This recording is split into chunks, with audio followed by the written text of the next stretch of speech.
Hey, what's up, everybody? Welcome to another edition of Wade Watches. I'm Wade, and today I'm going to be reviewing Spider Man Across the Spider Verse. This movie has a lot of directors and a lot of stars, so I'll just skip past that part. But anyway, jumping right into it, I did go into this movie with high expectations because Spider Man Into the Spider Verse is nothing short of like just one of the most beautiful looking pieces of animation that I've ever seen in my life. And watching that movie reminded me of a conversation I had with somebody I knew in one of my film classes in college who said that they only like watched animated films and only watched animations because to them, there's no like the only limitations are your imagination in animation. And honestly, that's something. It's not the first time I've heard that. I've heard people who are actual animators say similar things, like live action, you're limited and whatnot. But I've never really given that deep thought until watching Spider-Man Into the Spider-Verse, and the same definitely goes for this movie. Thank God we have a solid follow-up, which as we all know is rare. And furthermore, we have a solid follow-up that in my opinion tops the original, honestly. And I think that's the case for me because although, the previous one in 2018, Into the Spider-Verse, focused on Miles, primarily at least focused on Miles Morales's Spider-Man instead of Peter Parker. It was still, it was again great movie, but the only thing that kind of took away from me saying that that movie's perfect is that it was still that familiar tale of him being bitten by the spider and needing to dig deep to become the true hero. And that was just like a tad bit derivative. And thankfully, Across the Spider Verse does something very, very, very different. Um, I mean, that part. There's still that part in there, like I want to be the best Spider-Man that I can. And as you guys know, of course, that's going to be a part of it because now we have a I forgot what they call themselves in this movie. What do they call? What are their names? Interdimensional something. Anyway, we have an interdimensional like I guess like core of Spider-Man from all sorts of different dimensions who have band together to protect the multiverse and basically the monitor like the timelines of the Spider-Man story. Am I explaining that correctly? I feel like I am. I feel like I am. If I've missed out, I do want to go see it a second time in theaters because there's a lot to take in here, but not in a bad way. But anyway, that's what's going on here. Miles Morales stumbles upon them, discovers them, and now, without giving away too much, there's kind of this clash between what Spider-Man is supposed to be and what how Spider-Man's story is supposed to turn out, and what Miles Morales, as his own person, as his own Spider-Man, wants to do. And I thought that made for an interesting dynamic that is kind of a wholly fresh take because once again, this is not a spoiler. We all know this. The main antagonist in this movie is another variation of Spider-Man, Miguel O'Hara, aka Spider-Man 2099, voiced perfectly by Oscar Isaac. Dude, he killed it as the bad guy in this movie. And like that's another thing too for a PG rated movie that's still, like not every PG rated animated movie is technically just for the kids. Like we all know that. I'm aware of that. Animation is a medium, not a genre, but still, the good majority of like PG rated anime movies, especially these days, are, marketed towards the younger set.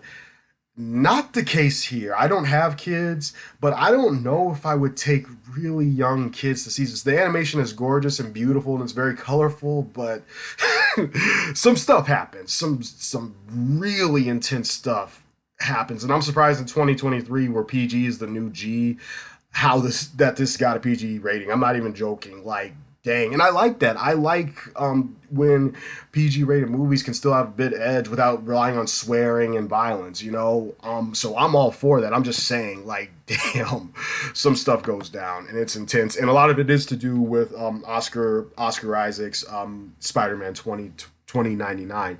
But as I was saying, that makes for a fresh and different dynamic than what we're accustomed to seeing in all the live action Spider-Man movies, and the previous installment in the animated Spider-Man universe, because in all those previous installments it's the same villains, or even variations of Spider-Man's rogues gallery that you've seen before. But this is like the first movie where like the central antagonist, because there's kind of a secondary antagonist in there as well. I won't say who it is, even if you've seen the trailers. I'm still not going to say. But the central antagonist here are other Spider-Men. And that's all I'll say as far as the plot goes. Go see it for yourself. I want you to go in, as I always do, not knowing anything. And I don't want to be the culprit behind you like knowing too much going into a movie, and this is definitely the case here. Yeah, go in with a fresh take. That's all I'll tell you. And that I think that's what I enjoy. I won't want to say care because there's a lot of other great stuff to like here, but that's the main central thing going on here that I love the hell out of, because I will always enjoy that classic tale of some the individual going against the collective mind, the hive mind, the sheep mentality of, oh, you're supposed to do this and supposed to be like this. And then there's this one person who's like, no, screw you guys, I'm gonna be my own person, because that's very relatable to me on just like a personal everyday life level. And I loved seeing it here because that's what's going on, mostly going on in this movie, and I enjoyed the heck out of it. I'm trying to think of like any shortcomings, anything that like particularly bugged me. Um, hmm, hmm. This is the tiniest of tiniest nitpicks, because again, this is like out there. This is another two-parter movie, so this is Across the Spider Verse part one, and part two is coming. So my just like Infinity War, Harry Potter and Deathly Hallows part one did that, all that good stuff. We've had part ones and then followed by part twos before, so I don't fault the movie for that.